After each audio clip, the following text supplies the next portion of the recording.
Hi friends, ಎಲ್ಲರೂ ಹೇಗಿದ್ದೀರಾ? Friends, ಇವತ್ತು ನಾನಿಲ್ಲಿ ಸಂಡೇ ಸ್ಪೆಷಲ್ ಮಾಡಿ ತೋರಿಸ್ತಾ ಇದ್ದೀನಿ. ಸೊ ಈ ಸ್ಪೆಷಲ್ ಅಡುಗೆ ಮಾಡೋಕ್ಕೆ ಒಬ್ಬರು ಕಾರಣ ಯಾರಪ್ಪ ಅಂದರೆ, ಸೊ ನನಗೆ ಯೂಟ್ಯೂಬ್ಗೆ ತುಂಬಾ ಬೇಕಾದವರೊಬ್ಬರು ನಮ್ಮ ಮನೆಗೆ ಬರ್ತಾ ಇದ್ದಾರೆ. ಹಾಗಾಗಿ ಮೊದಲಿಗೆ ನಾನಿಲ್ಲಿ 1/4 kg ಆಗೋಷ್ಟು ಈರುಳ್ಳಿಯನ್ನು ಫ್ರೈ ಮಾಡ್ಕೊಂಡಿದ್ದೀನಿ. ಈರುಳ್ಳಿಯನ್ನು ಚೆನ್ನಾಗಿ ಫ್ರೈ ಮಾಡ್ಕೋಬೇಕು, ಕಲರ್ ಚೇಂಜ್ ಆಗೋವರೆಗೂ. ನಂತರ ಒಂದು ಪ್ಲೇಟಲ್ಲಿ ಸರ್ವನ್ನ ಮಾಡ್ಕೋತಾ ಇದ್ದೀನಿ. ಫ್ರೆಂಡ್ಸ್, ನಾವು ಈರುಳ್ಳಿಯನ್ನು ಫ್ರೈ ಮಾಡಿರ್ತೀವಲ್ಲ, ಅದೇ ಎಣ್ಣೆಯನ್ನು ನಾವು ಪ್ರತಿಯೊಂದು ಅಡುಗೆಗೂ ಕೂಡ ಇಲ್ಲಿ ಯೂಸ್ ಮಾಡ್ಕೋಬೇಕು. ನಂತರ ನನಗೆ 1/2 kg ಆಗೋಷ್ಟು ಚಿಕನನ್ನು ತಗೊಂಡಿದ್ದೀನಿ.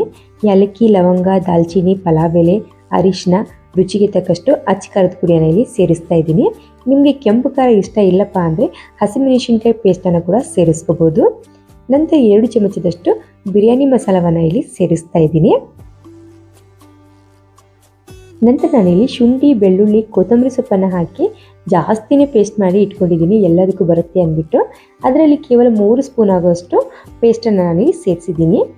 ಟೀ ಕುಡಿ ಕಪ್ನಿಂದ 2 ಕಪ್ ಆಗುವಷ್ಟು ಮೊಸರನ್ನು ಕೂಡ ಇಲ್ಲಿ ಸೇರಿಸಿದ್ದೀನಿ. ಅರ್ಧ ಲಿಂಬೆ ಹಣ್ಣಿನ ರಸವನ್ನು ಕೂಡ ಇದಕ್ಕೆ ಸೇರಿಸ್ಕೋಬೇಕು.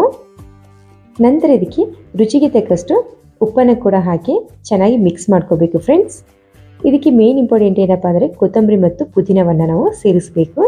ಬಿರಿಯಾನಿ ಮಾಡ್ತಾ ಇದ್ರೆ ಪುದೀನ ಮತ್ತು ಕೊತ್ತಂಬರಿ ಬೇಕೇ ಬೇಕು. ಹಾಗಾಗಿ ಅದು ಒಂದು ಮುಷ್ಟಿ ಆಗೋಷ್ಟು ಪುದೀನ ಸೊಪ್ಪು, 1 ಮುಷ್ಟಿ ಆಗೋಷ್ಟು ಕೊತ್ತಂಬರಿ ಸೊಪ್ಪನ್ನು ನಾನಿಲ್ಲಿ ಸಣ್ಣ ಸಣ್ಣ ಪೀಸಸ್ ಆಗಿ ಕಟ್ ಮಾಡಿಕೊಂಡು ಸೇರಿಸ್ತಾ ಇದ್ದೀನಿ. ನಿಮಗೆ ಪುದೀನ ಸೊಪ್ಪಿನ ಫ್ಲೇವರ್ ಇಷ್ಟ ಇಲ್ಲಪ್ಪ ಅಂದರೆ ನೀವು ಸ್ವಲ್ಪನೇ ಹಾಕೋಬೋದು. ಈರುಳ್ಳಿ ಏನು ಫ್ರೈ ಮಾಡಿದ್ವಿ ನೋಡಿ, ಅದನ್ನು ಕೂಡ ಇಲ್ಲಿ ಸೇರಿಸ್ತಾ ಇದ್ದೀನಿ. ಸ್ವಲ್ಪ ಇಲ್ಲಿ ಡೆಕೋರೇಷನ್ಗೋಸ್ಕರ ತೆಗೆದಿಟ್ಟಿದ್ದೀನಿ. ನಂತರ ಮಿಕ್ಕಿದೆಲ್ಲವನ್ನು ಇದಕ್ಕೆ ಸೇರಿಸ್ಕೊಂಡು ಚೆನ್ನಾಗಿ ಮಿಕ್ಸ್ ಮಾಡ್ಕೊತಾ ಇದ್ದೀನಿ. ಫ್ರೆಂಡ್ಸ್, ನನಗೆ ಯೂಟ್ಯೂಬ್ಗೆ ಬೇಕಾದವರು ಬರ್ತಾ ಇದ್ದಾರೆ ಅಂತ ನಾನು ಹೇಳಿದೆ. ಸೊ ಯಾಕಂದರೆ ಸ್ಟಾರ್ಟಿಂಗ್ ನಾನು ಯೂಟ್ಯೂಬು ಶುರು ಮಾಡಿದಾಗ ನನಗೆ ಎಡಿಟಿಂಗ್ ಏನು ಬರ್ತಿರಲಿಲ್ಲ. ಸೊ ಇವ್ರಲಿಂದನೇ ನಾನು ಕಲ್ತಿದ್ದು. ಸೊ ಇವ್ರಲಿಂದನೇ ನಾನು ಯೂಟ್ಯೂಬಲ್ಲಿ ಚೆನ್ನಾಗಿ ಎಡಿಟಿಂಗ್ ಕೂಡ ಮಾಡ್ತಾ ಇರೋದು. ನಂತರ ನಾನಿಲ್ಲಿ ಚಿಕನನ್ನು ಮ್ಯಾರಿನೇಟ್ ಮಾಡಿ ಒಂದು 1/2 hour ಇಟ್ಟಿದ್ದೀನಿ.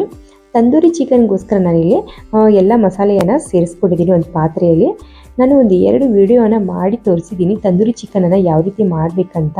ಸೊ ಪೂರ್ತಿ ಡೀಟೇಲಾಗಿ ತಂದೂರಿ ಚಿಕನ್ದು ರೆಸಿಪಿ ನಿಮಗೆ ಬೇಕಪ್ಪ ಅಂದರೆ ಕೆಳಗಡೆ ಲಿಂಕನ್ನು ಕೊಡ್ತೀನಿ, ಒಂದು ಸತಿ ಚೆಕ್ ಮಾಡ್ಕೊಳ್ಳಿ. ನೋಡಿ, ತಂದೂರಿ ಚಿಕನ್ ಇಲ್ಲಿ ಚೆನ್ನಾಗಿ ಮ್ಯಾರಿನೇಟ್ ಮಾಡಿದ್ದೀನಿ. ಸೊ ಇದನ್ನು ಈಗ ನಾನು ಇದನ್ನು ಕೂಡ ಒಂದು 2 ರಿಂದ 3 ತಾಸು ಆಗೋವರೆಗೂ ರೆಸ್ಟ್ ಮಾಡೋಕ್ಕೆ ಸೈಡ್ಗೆ ಇಡ್ತಾ ಇದ್ದೀನಿ. ಸೊ ನನ್ನ ಹತ್ರ ಜಾಸ್ತಿ ಟೈಮ್ ಇಲ್ಲ, ಹಾಗಾಗಿ ಸ್ವಲ್ಪ ಹೊತ್ತು ಮಾತ್ರ ನಾನು ಇಡಬೇಕಂತ ಅಂದ್ಕೊಂಡಿದ್ದೀನಿ. ನೋಡೋಣ, ಅಡುಗೆ ಯಾವಾಗ ಮುಗಿಯುತ್ತಲ್ಲ ಕೊನೆಯಲ್ಲಿ ನಾನು ತಂದೂರಿ ಚಿಕನನ್ನು ಮಾಡಿ ತೋರಿಸ್ತೀನಿ. ಮಾತ್ರ ನೀವು ಚಿಕನ್ ಏನು ಮ್ಯಾರಿನೇಟ್ ಮಾಡಿದ್ದೀರಾ ನೋಡಿ, ಆ ಚಿಕನನ್ನು 1/2 hour ಆದರೂ ನೀವು ರೆಸ್ಟ್ ಮಾಡೋಕ್ಕೆ ಬಿಡಲೇಬೇಕು ಬಿರಿಯಾನಿಗೆ. ನಂತರ ನಾನು ಇಲ್ಲಿ ಈರುಳ್ಳಿ, ಕೊತ್ತಂಬರಿ ಸೊಪ್ಪು ಮತ್ತು ಪುದೀನ ಸೊಪ್ಪು, ಹಸಿಮೆಣಸಿನ್ಕಾಯಿ, ಏಲಕ್ಕಿ, ಲವಂಗ ಎಲ್ಲವನ್ನ ಇಲ್ಲಿ ಫ್ರೈ ಮಾಡ್ಕೊಂಡಿದ್ದೀನಿ. ಅದನ್ನು ಕೂಡ ಈಗ ನುಣ್ಣಗೆ ಪೇಸ್ಟನ್ನಾಗಿ ಮಾಡ್ಕೊತಾ ಇದ್ದೀನಿ. ಒಂದು ಕುಕ್ಕರಲ್ಲಿ ನಾನು ಒಂದು 2 ಚಮಚದಷ್ಟು ಎಣ್ಣೆಯನ್ನು ಸೇರಿಸ್ಕೊಂಡು ರುಬ್ಬಿಟ್ಟಿರುವಂಥ ಮಸಾಲೆಯನ್ನು ಕೂಡ ಇದಕ್ಕೆ ಸೇರಿಸ್ಕೊತಾ ಇದ್ದೀನಿ. ಈಗ ಇದಕ್ಕೂ ಕೂಡ ಶುಂಠಿ ಬೆಳ್ಳುಳ್ಳಿ ಪೇಸ್ಟನ್ನು ನಾನಿಲ್ಲಿ 2 ಟೀ ಸ್ಪೂನ್ ಆಗೋಷ್ಟು ಸೇರಿಸ್ತಾ ಇದ್ದೀನಿ. ಈ ರೀತಿ ಈರುಳ್ಳಿ ಎಲ್ಲ ಹುರ್ಕೊಂಡ್ಬಿಟ್ಟು, ಮೆಣಸಿನ್ಕಾಯಿ ಎಲ್ಲ ಹುರ್ಕೊಂಡ್ಬಿಟ್ಟು ನಾವು ಸಾಂಬಾರು ಮಾಡಿದ್ರೆ ತುಂಬಾ ಚೆನ್ನಾಗಿ ಅನಿಸುತ್ತೆ. ನಂತರ ಇದಕ್ಕೆ ಕೊಬ್ಬರಿ ಮತ್ತು ಟೊಮೆಟೊವನ್ನು ಕೂಡ ನಾನು ಪೇಸ್ಟನ್ನಾಗಿ ಮಾಡಿ ಸೇರಿಸ್ಕೊಂಡು ನಂತರ ಇಲ್ಲಿ ಚಿಕನನ್ನು ಕೂಡ ಸೇರಿಸ್ಕೊಂಡಿದ್ದೀನಿ. ಫ್ರೆಂಡ್ಸ್, ಚೆನ್ನಾಗಿ ಮಿಕ್ಸ್ ಮಾಡ್ಕೊಳ್ಳಿ. ನಂತರ ಇದಕ್ಕೆ ನಾನು ಸ್ವಲ್ಪನೇ ಅರಿಶಿನ, ರುಚಿಗೆ ತಕ್ಕಷ್ಟು ಉಪ್ಪನ್ನು ಕೂಡ ಇಲ್ಲಿ ಸೇರಿಸ್ತಾ ಇದ್ದೀನಿ. ನಾನಿಲ್ಲಿ ಯಾವುದೇ ಗರಂ ಮಸಾಲ, ಚಿಕನ್ ಮಸಾಲ ಏನು ಸೇರಿಸ್ತಾ ಇಲ್ಲ. ಯಾಕಂದರೆ ನಾನು ಮಸಾಲೆ ಹುರಿಯುವಾಗಲೇ ನಾನಿಲ್ಲಿ ಏಲಕ್ಕಿ, ಲವಂಗ, ದಾಲ್ಚಿನ್ನಿ ಹಾಕಿದ್ದೆ. ಹಾಗಾಗಿ ಇದಕ್ಕೆ ಮತ್ತೆ ಯಾವುದೇ ಮಸಾಲೆಯನ್ನು ಸೇರಿಸ್ತಾ ಇಲ್ಲ. ಕೊನೆಯಲ್ಲಿ ನಿಮ್ಗೆ ಎಷ್ಟು ಬೇಕಲ್ಲ ಅಷ್ಟು ಬಿಸಿನೀರನ್ನು ಸೇರಿಸ್ಕೊಂಡು ಒಂದು 2 ವಿಸಿಲ್ ಕೂಗಿಸಿದರೆ ಸಾಕು, ನಮ್ಮ ಚಿಕನ್ ಸಾಂಬಾರು ಇಲ್ಲಿ ರೆಡಿ ಆಗುತ್ತೆ. ಇದು ಕೂಡ ನಾನು ಮೊದಲೇ ಒಂದು ವಿಡಿಯೋನ ಅಪ್ಲೋಡ್ ಮಾಡಿದ್ದೀನಿ. ಫ್ರೆಂಡ್ಸ್, ನೀವು ನೋಡಿಲ್ಲ ಅಂದರೆ ಪ್ಲೀಸ್ ಲಿಂಕನ್ನು ಕೊಡ್ತೀನಿ ಕೆಳಗಡೆ, ಒಂದು ಸತಿ ಚೆಕ್ ಮಾಡ್ಕೊಳ್ಳಿ. ನಂತರ ನಾನಿಲ್ಲಿ 1.5 ಗ್ಲಾಸ್ ಆಗೋಷ್ಟು ಅಕ್ಕಿಯನ್ನು ತಗೊಂಡಿದ್ದೀನಿ. 1/2 kg ಚಿಕನ್ಗೆ 1/2 kg ಆಗೋಷ್ಟು ಅಕ್ಕಿಯನ್ನೇ ತಗೋಬೇಕು. ಅಕ್ಕಿಯನ್ನು ಚೆನ್ನಾಗಿ ಒಂದು 2 ರಿಂದ 3 ಸತಿ ವಾಶ್ ಮಾಡಿಕೊಂಡು ನೀರನ್ನು ಸಪ್ರೇಟನ್ನಾಗಿ ಮಾಡ್ಕೊಳ್ಳಿ. ಫ್ರೆಂಡ್ಸ್, ಅಕ್ಕಿ ನಾವು ಚೆನ್ನಾಗಿ ತೊಳಿಬೇಕು, ಯಾಕಂದರೆ ಅದರಲ್ಲಿ ಸ್ಟಾರ್ಚ್ ಇರುತ್ತೆ. ಜಾಸ್ತಿ ವೈಟ್ ಇರೋಂಥ ನೀರು ಬರುತ್ತೆ ನೋಡಿ, ಅದು ಹೋಗುವವರೆಗೂ ನಾವು ಅಕ್ಕಿಯನ್ನು ವಾಶ್ ಮಾಡ್ಕೋಬೇಕು. ಇಲ್ಲಾಂದರೆ ನಮ್ಮ ರೈಸು ತುಂಬ ಮೃದು ಆಗಿಬಿಡುತ್ತೆ. ಈಗ ನಾನಿಲ್ಲಿ 3 ರಿಂದ 4 ಸತಿ ವಾಶ್ ಮಾಡಿಕೊಂಡು ಮತ್ತೆ ಇದಕ್ಕೆ ನೀರನ್ನು ಹಾಕಿ ಒಂದು 15 ನಿಮಿಷ ಇದನ್ನು ರೆಸ್ಟ್ ಮಾಡೋಕ್ಕೆ ಬಿಡ್ತಾ ಇದ್ದೀನಿ. ನಂತರ ಇಲ್ಲಿ ಸಾಂಬಾರು ಕೂಡ ವಿಸಿಲ್ ಆಯಿತು ಕುಕ್ಕರ್ದು. ಹಾಗಾಗಿ ಒಂದು ದೊಡ್ಡದಾಗಿ ಅಗಲವಾಗಿರುವಂಥ ಪಾತ್ರೆಯಲ್ಲಿ ನೀರನ್ನು ಕುದಿಯೋಕ್ಕೆ ಇಡ್ತಾ ಇದ್ದೀನಿ. ಆ ನೀರೊಳಗೆ ನಾವೀಗ ಏಲಕ್ಕಿ, ಲವಂಗ, ಪಲಾವ್ ಎಲೆ, ಕಾಳುಮೆಣಸು ನಂತರ ಇದಕ್ಕೆ ದಾಲ್ಚಿನ್ನಿ ಎಲ್ಲವನ್ನು ಸೇರಿಸ್ಕೋಬೇಕು. ಲಿಂಬೆಹಣ್ಣಿನ ರಸ ಏನು ನಾವು ಚಿಕನ್ಗೆ ಹಾಕಿದ್ವಲ್ಲ ಅದರ ಸಿಪ್ಪೆ ಮತ್ತು ಹಸಿಮೆಣಸಿನಕಾಯಿ ರುಚಿಗೆ ತಕ್ಕಷ್ಟು ಉಪ್ಪನ್ನು ಇಲ್ಲೇ ಸೇರಿಸ್ಕೊಂಡಿದ್ದೀನಿ. ಸ್ವಲ್ಪನೇ ಎಣ್ಣೆಯನ್ನು ಹಾಕಿ ಒಂದು 5 ನಿಮಿಷ ಇದನ್ನು ಕುಕ್ ಮಾಡೋಕ್ಕೆ ಬಿಡಿ. 5 ನಿಮಿಷದಲ್ಲಿ ನೀರು ಕುದಿಯೋಕ್ಕೆ ಶುರು ಆಗುತ್ತೆ. ನಾನಿಲ್ಲಿ ಚಿಕ್ಕ ಗ್ಯಾಸ್ ಮೇಲೆ ಆ ನೀರನ್ನು ಇಟ್ಬಿಟ್ಟು ಮತ್ತೆ ಇಲ್ಲಿ ಕುಕ್ಕರನ್ನು ಸೈಡ್ಗೆ ಇಡ್ತಾ ಇದ್ದೀನಿ. ಯಾಕಂದರೆ ರೈಸು ಮತ್ತು ಚಿಕನು ಎರಡೂ ಒಂದೇ ಸಾರಿ ಇಲ್ಲಿ ಆಗಬೇಕು, ಅಂದರೆ ಬಿರಿಯಾನಿ ತುಂಬ ಚೆನ್ನಾಗಾಗುತ್ತೆ. ನಾ ಈರುಳ್ಳಿ ಏನು ಫ್ರೈ ಮಾಡ್ಕೊಂಡಿದ್ನಲ್ಲ ಅದೇ ಎಣ್ಣೆಯನ್ನು ಯೂಸ್ ಮಾಡ್ತಾ ಇದ್ದೀನಿ ಇಲ್ಲಿ. ನಂತರ ಚಿಕನ್ ಇಲ್ಲಿ ಅರ್ಧ ತಾಸು ಆಯಿತು ಮ್ಯಾಗಿನೇಟ್ ಮಾಡಿಬಿಟ್ಟು ಅದನ್ನು ಕೂಡ ಇಲ್ಲಿ ಕುಕ್ಕರಲ್ಲಿ ಸೇರಿಸ್ತಾ ಇದ್ದೀನಿ. ನಿಮಗೆ ತುಪ್ಪ ಇಷ್ಟ ಇದ್ದರೆ ತುಪ್ಪವನ್ನು ಕೂಡ ನೀವು ಸೇರಿಸ್ಕೋಬೋದು. ಈ ಚಿಕನ್ ಹಾಕಿಬಿಟ್ಟು ಈ ರೀತಿಯಾಗಿರುವಂಥ ಸ್ಪೂನನ್ನೇ ಯೂಸ್ ಮಾಡಿ. ಯಾವಾಗಲೂ ನೀವು ಬಿರಿಯಾನಿ ಆಯಿತು, ಪಲಾವ್ ಆಯಿತು, ರೈಸ್ ಐಟಮ್ ಮಾಡುವಾಗ ಈ ರೀತಿಯಾಗಿರುವಂಥ ಸ್ಪೂನನ್ನೇ ಯೂಸ್ ಮಾಡಿ. ಈ ರೀತಿ ಸ್ಪೂನ್ ಯೂಸ್ ಮಾಡೋದ್ರಿಂದ ಅಗಳು ಇಲ್ಲಿ ಒಡೆಯೋದಿಲ್ಲ ಅನ್ನೋದು. ಹಾಗಾಗಿ ಒಂದು ಮೀಡಿಯಮ್ ಸೈಜ್ ಟೊಮೆಟೊನ ನಾನಿಲ್ಲಿ ಕಟ್ ಮಾಡಿ ಸೇರಿಸ್ತಾ ಇದ್ದೀನಿ. ಟೊಮೆಟೊ ಆಪ್ಷನಲ್ಲು, ಬೇಕಂದರೆ ಸೇರಿಸ್ಕೋಬೋದು, ಬೇಡಪ್ಪ ಅಂದರೆ ನೀವು ಸ್ಕಿಪ್ ಮಾಡ್ಬೋದು. ಟೊಮೆಟೊ ಸೇರಿಸೋದ್ರಿಂದ ರೈಸಲ್ಲಿ ಗ್ರೇವಿಯಾಗಿ ಅನಿಸುತ್ತೆ. ಹಾಗಾಗಿ ನೋಡಿ ಚೆನ್ನಾಗಿ ಎಣ್ಣೆ ರಿಲೀಸ್ ಆಗ್ತಾ ಇದೆ. ಈಗ ಟೊಮೆಟೊ ಕೂಡ ನಾನು ಸೇರಿಸ್ಕೊಂಡಿದ್ದೀನಿ. ಟೊಮೆಟೊನ ಸೇರಿಸ್ಕೊಂಡು ಚೆನ್ನಾಗಿ ಮಿಕ್ಸ್ ಮಾಡ್ಕೋಬೇಕು. ಇದಕ್ಕೆ ನೀವು ನೀರನ್ನು ಹಾಕಬಾರ್ದು, ಹಾಗೆ ವಿಸಿಲನ್ನು ಕೂಗಿಸ್ಕೋಬೇಕು. ನಾವು ಚಿಕನಲ್ಲಿ ಮೊಸರು ಮತ್ತು ಲಿಂಬೆಹಣ್ಣೆಲ್ಲ ಸೇರಿಸ್ಕೊಂಡಿರ್ತೀವಲ್ಲ, ಚಿಕನಲ್ಲಿ ಚೆನ್ನಾಗಿ ನೀರಿದು ರಿಲೀಸ್ ಆಗುತ್ತೆ. ನೀವೇನಾದರೂ ನೀರು ಸೇರಿಸ್ಕೊಂಡ್ರೆ ಇದು ಸ್ವಲ್ಪ ಸಿಹಿ ಆಗಿಬಿಡುತ್ತೆ, ಅದ್ರಗೋಸ್ಕರ. ನಂತರ ಇಲ್ಲಿ ನೀರು ಕೂಡ ಕುದೀತಾ ಇತ್ತು. ಅದ್ರ ಮೇಲ್ಗಡೆ ಏಲಕ್ಕಿ, ಲಿಂಬೆಹಣ್ಣು, ಹಸಿಮೆಣಸಿನ್ಕಾಯಿನ ಹಾಕಿದ್ವಲ್ಲ ಅದನ್ನೆಲ್ಲವನ್ನು ನಾನಿಲ್ಲಿ ಸೈಡ್ಗೆ ತೆಗೆದಿದ್ದೀನಿ. ಅಕ್ಕಿಯಲ್ಲಿರುವಂಥ ನೀರನ್ನು ಪೂರ್ತಿ ಸಪ್ರೇಟನ್ನಾಗಿ ಮಾಡಿಕೊಂಡು ಸೇರಿಸ್ಕೋಬೇಕು. ನಾನಿಲ್ಲಿ ಡೈಲಿ ಮನೇಲಿ ಯೂಸ್ ಮಾಡುವಂಥ ಅಕ್ಕಿಯನ್ನೇ ಯೂಸ್ ಮಾಡ್ತಾ ಇದ್ದೀನಿ. ನಂತರ ಇಲ್ಲಿ ಕುಕ್ಕರ್ ವಿಸಿಲ್ ಕೂಡ ಪೂರ್ತಿ ಹೋಗಿದೆ. ಈ ಚಿಕನ್ ಕೂಡ ನಿಮಗೆ ತೋರಿಸ್ತಾ ಇದ್ದೀನಿ. ನೋಡ್ತಾ ಇರ್ಬೋದು, ನಾನು ನೀರನ್ನು ಇಲ್ಲಿ ಸೇರಿಸ್ಕೊಂಡಿಲ್ಲ.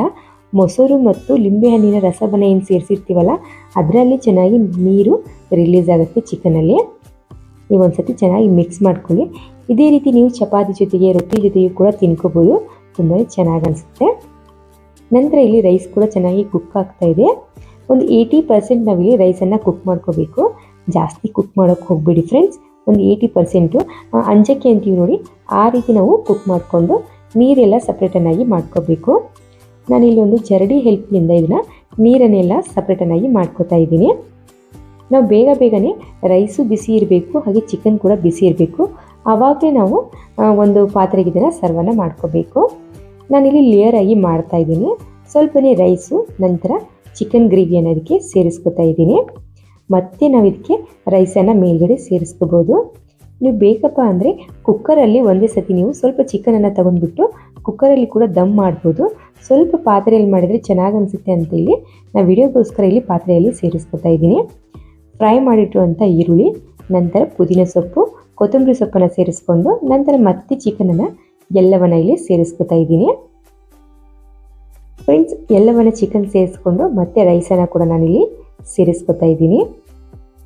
ಫ್ರೆಂಡ್ಸ್, ನೀವೇನಾದರೂ ಫಸ್ಟ್ ಟೈಮ್ ನಮ್ಮ ವಿಡಿಯೋನ ನೋಡ್ತಾ ಇದ್ದರೆ ಪ್ಲೀಸ್ ನಮ್ಮ ಚಾನಲ್ಗೆ ಸಪೋರ್ಟ್ ಮಾಡಿ, ಹಾಗೆ ನಮ್ಮ ಚಾನಲನ್ನು ಸಬ್ಸ್ಕ್ರೈಬ್ ಮಾಡ್ಕೋದನ್ನು ಮರಿಬೇಡಿ ಫ್ರೆಂಡ್ಸ್. ಪಕ್ಕದಲ್ಲಿರುವಂಥ ಬೆಲ್ಲೈಕನನ್ನು ಆಲ್ ಅಂತ ಪ್ರೆಸ್ ಮಾಡಿ. ನಾನು ಮಾಡ್ತಾ ಇರುವಂಥ ಪ್ರತಿ ಒಂದು ವಿಡಿಯೋನ ಫಸ್ಟು ನಿಮಗೆ ನೋಟಿಫಿಕೇಷನ್ ಆಗಿ ಬರುತ್ತೆ. ಕೊನೆಯಲ್ಲಿ ನಾನು ಮತ್ತೆ ಇದಕ್ಕೆ ತುಪ್ಪವನ್ನು ಇಲ್ಲಿ ಸೇರಿಸ್ತಾ ಇದ್ದೀನಿ. ತುಪ್ಪವನ್ನು ನಿಮ್ಗೆ ಕೊಟ್ಟಿರೋ ಪ್ರಕಾರ ನೀವು ಜಾಸ್ತಿ ಕಡಿಮೆ ಮಾಡ್ಕೋಬೋದು. ಇಲ್ಲಿ ಕೆವರಲ್ ಎಸೆನ್ಸ್ ಅಂತ ಸಿಗುತ್ತೆ. ಇದು ಬಿರಿಯಾನಿಗೆಲ್ಲ ಹಾಕ್ತಾರೆ, ಮದುವೆಗಳಲ್ಲೆಲ್ಲ ಮತ್ತು ಹೋಟೆಲ್ಗಳಲ್ಲಿ ಕೂಡ ಇದನ್ನು ಯೂಸ್ ಮಾಡ್ತಾರೆ. ಯಾರಾದರೂ ಗೆಸ್ಟ್ ಬಂದರೆ ಏನಾದರೂ ಅಪರೂಪಕ್ಕೆ ನೀವು ಇದನ್ನು ಯೂಸ್ ಮಾಡ್ಬೋದು. ಪದೇ ಜಾಸ್ತಿ ಯೂಸ್ ಮಾಡೋಕ್ಕೆ ಹೋಗಬೇಡಿ. ಈಗ ನಾನಿಲ್ಲಿ ಮುಚ್ಚಳವನ್ನು ಮುಚ್ಚಿಬಿಟ್ಟು ಇದನ್ನ ಒಂದು 10 ನಿಮಿಷ ದಮ್ ಮಾಡೋಕ್ಕೆ ಬಿಡ್ತಾ ಇದ್ದೀನಿ. ಮೊದಲೇ ನಾನಿಲ್ಲಿ ಒಂದು ಪ್ಯಾನನ್ನು ಬಿಸಿ ಮಾಡೋಕ್ಕೆ ಇಟ್ಟಿದ್ದೆ ಫ್ರೆಂಡ್ಸ್. ಪ್ಯಾನ್ ಇಲ್ಲಿ ಚೆನ್ನಾಗಿ ಬಿಸಿಯಾಗಿದೆ. ಗ್ಯಾಸನ್ನು ಮೀಡಿಯಮ್ ಫ್ಲೇಮಲ್ಲಿ ಇಟ್ಬಿಟ್ಟು ಬಿಸಿ ಮಾಡ್ಕೋತಾ ಇದ್ದೀನಿ ರೈಸನ್ನು. ರೈಸ್ ಬಿಸಿ ಆಗೋವರೆಗೂ ನಾನು ಸ್ವಲ್ಪ ಇಲ್ಲಿ ಸಾಂಬಾರು ಜೊತೆಗೆ ಚಪಾತಿ ಕೂಡ ರೆಡಿ ಮಾಡ್ಕೋತಾ ಇದ್ದೀನಿ. ನಾರ್ಮಲಾಗಿ ಮನೆಯಲ್ಲಿ ಚಪಾತಿ ಎಲ್ರಿಗೂ ಗೊತ್ತಿರುತ್ತೆ ಮಾಡೋದು, ಹಾಗಾಗಿ ನಾನಿಲ್ಲಿ ವಿಡಿಯೋಲಿ ತೋರಿಸಿಲ್ಲ. ಚಪಾತಿ ಕೂಡ ಇಲ್ಲಿ ರೆಡಿ ಆಯಿತು. ಒಂದು 10ರಿಂದ 15 ನಿಮಿಷ ಇಲ್ಲಿ ಕುಕ್ ಆಗಿತ್ತೆ ರೈಸು. ನಾನು ಪೂರ್ತಿ ತಣ್ಣಗಾಗೋಕ್ಕೆ ಬಿಟ್ಟಿದ್ದೆ. ಒಂದು ಪೂರ್ತಿ ತಣ್ಣಗಾಗೋದ್ರೆ ಒಂದು 30 ನಿಮಿಷ ಹಾಗೆ ಬಿಟ್ಟಿದ್ದೀನಿ. ಒಂದು 30 ನಿಮಿಷ ಆದಮೇಲೆ ನಿಮಗೆ ಇಲ್ಲಿ ತೋರಿಸ್ತಾ ಇದ್ದೀನಿ. ನಮ್ಮದು ಬಿಸಿಯಾಗಿರುವಂಥ ದಮ್ ಬಿರಿಯಾನಿ ಇಲ್ಲಿ ರೆಡಿಯಾಗಿದೆ. ನೀವು ಇದಕ್ಕೆ ಕಲರ್ ಕೂಡ ಹಾಕೋಬೋದು. ಮನೇಲಿ ಮಾಡಿದರೆ ಕಲರ್ ಜಾಸ್ತಿ ಯೂಸ್ ಮಾಡಬಾರ್ದು ಅಂತ ನ್ಯೂಸಲ್ಲೆಲ್ಲ ಹೇಳ್ತಾ ಇರ್ತಾರೆ. ಹಾಗಾಗಿ ನಾನಿಲ್ಲಿ ಕಲರ್ ಯೂಸ್ ಮಾಡಿಲ್ಲ. ನೀವು ಬೇಕಂದರೆ ಕಲರ್ ಕೂಡ ಯೂಸ್ ಮಾಡ್ಕೊಳ್ಳಿ. ತುಂಬಾ ಚೆನ್ನಾಗಿ ಅನಿಸುತ್ತೆ ಫ್ರೆಂಡ್ಸ್. ಒಂದ್ಸತಿ ಆದರೂ ಟ್ರೈ ಮಾಡಿ ಈ ರೀತಿಯಾಗಿ ದಮ್ ಬಿರಿಯಾನಿ. ಈಗ ನಾನಿಲ್ಲಿ ಏರ್ ಫ್ರೈಯಲ್ಲಿ ಚಿಕನ್ ತಂದೂರಿ ಕೂಡ ಮಾಡ್ಕೋತಾ ಇದ್ದೀನಿ ಫ್ರೆಂಡ್ಸ್. ಚಿಕನ್ ತಂದೂರಿ ತುಂಬಾ ಚೆನ್ನಾಗಾಗುತ್ತೆ ಏರ್ ಫ್ರೈಯಲ್ಲಿ ಅಂದರು. ಸೊ ನಾನಂತರೂ ಮಂತ್ಲಿ 1 ಟೈಮ್ ಆದರೂ ಚಿಕನ್ ತಂದೂರಿಯನ್ನು ಮಾಡಿ ತಿಂತಾ ಇರ್ತೀನಿ, ಅಷ್ಟು ಚೆನ್ನಾಗಾಗುತ್ತೆ. ಈಗ ಇಲ್ಲಿ ನಮ್ಮ ಅಕ್ಕನ ಮಗ ಬಂದಿದ್ದ, ಸೊ ನಮ್ಮ ಅಕ್ಕನ ಮಗನಿಗೆ ಟೇಸ್ಟ್ ಮಾಡಿಸ್ಬೇಕಂತ ನಾನು ಕೂಗ್ತಾ ಇದ್ದೀನಿ ಫ್ರೆಂಡ್ಸ್. ಆಗಲೇ ನಾನು ನಿಮಗೆ ಹೇಳಿದೆ, ಸೊ ಇದನ್ನು ಯೂಟ್ಯೂಬ್ಗೆ ಬೇಕಾದವರೊಬ್ಬರು ಬರ್ತಾ ಇದ್ದಾರೆ ಅಂದ್ಬಿಟ್ಟು. ಅವ್ರು ಯಾರೂ ಅಲ್ಲ, ಸೊ ನಮ್ಮ ಅಕ್ಕನ ಮಗನೇ. ಸೊ ಯಾಕಂದರೆ ನಮ್ಮ ಅಕ್ಕನ ಮಗ ಇರೋದು ಒಂದು ಊರಲ್ಲಿ, ನಾನು ಇರೋದು ಒಂದು ಊರಲ್ಲಿ. ಸೊ ಅಷ್ಟು ದೂರ ಇದ್ದರೂ ಕೂಡ ನಾನು ಯೂಟ್ಯೂಬ್ ಸ್ಟಾರ್ಟ್ ಮಾಡಿದಾಗ ಸೊ ನನಗೆ ಎಡಿಟಿಂಗ್ ಎಲ್ಲ ಯಾವ ರೀತಿ ಮಾಡೋಕ್ಕೆ ಹೇಳ್ಕೊಡ್ತಿದ್ದ ಅಂದರೆ, ಸೊ ಅವನು ಫೋನಲ್ಲಿ ಎಡಿಟಿಂಗ್ ಮಾಡಿಬಿಟ್ಟು ಅಂದರೆ ರಿಕಾರ್ಡಿಂಗ್ ಮಾಡಿ, ಸ್ಕ್ರೀನ್ ರಿಕಾರ್ಡಿಂಗ್ ಮಾಡಿ ನನಗೆ ವಾಟ್ಸಪ್ದಲ್ಲಿ ಸೆಂಡ್ ಮಾಡ್ತಿದ್ದ. ಸೊ ಈ ರೀತಿ ಎಡಿಟಿಂಗ್ ಮಾಡಂಟಿ, ಆ ರೀತಿ ಎಡಿಟಿಂಗ್ ಮಾಡಂಟಿ ಅಂದ್ಬಿಟ್ಟು ತುಂಬ ಚೆನ್ನಾಗಿ ನನಗೆ ಹೇಳ್ಕೊಡ್ತಿದ್ದ. ಅವನಿಂದನೇ ನಾನು ಕಲಿತಿದ್ದು. ಸೊ ಅವ್ನು ಯಾವಾಗಲೂ ಕ್ಯಾಮ್ರಾ ಮುಂದೆ ಬರ್ತಾನೇ ಇಲ್ಲ, ಸೊ ಬರೋದು ಇಲ್ಲ, ತುಂಬಾ ನಾಚ್ಕೋತಾನೆ. ಸೊ ನಾನು ಅವನಿಗೆ ತಿನ್ನೋಕ್ಕೆ ಟೇಸ್ಟ್ ಮಾಡೋಕ್ಕೆ ಕರೆದೆ. ಸೊ ಅವನು ಹಾಗೆ ಮಾಡ್ತಾಯಿದ್ದ. ನಂತರ ನಾನಿಲ್ಲಿ ವಿಡಿಯೋ ಮಾಡ್ತಾಯಿದ್ದೀನಿ. ಈ ವಿಡಿಯೋದಲ್ಲಿ ಹೇಳು ಅಂದರೆ ಸೊ ತಿನ್ನೋದು ಬಿಟ್ಬಿಟ್ಟು ಹಾಗೆ ಓಡೋಗ್ಬಿಟ್ಟ. ಸೊ ಹಾಗಾಗಿ ನಾನು ಅವನ ಹಿಂದೆನೇ ಹೋದೆ. ಈ ವಿಡಿಯೋ ನಿಮಗೆ ಸ್ವಲ್ಪ ಏನಾದರೂ ಯೂಸ್ಫುಲ್ ಅನಿಸಿದರೆ, ಇಷ್ಟ ಆದರೆ ಪ್ಲೀಸ್ ನಮ್ಮ ಚಾನಲ್ಗೆ ಸಪೋರ್ಟ್ ಮಾಡಿ. ಹಾಗೆ ಈ ವಿಡಿಯೋ ನೋಡೋದಕ್ಕೆ thank you so much friends.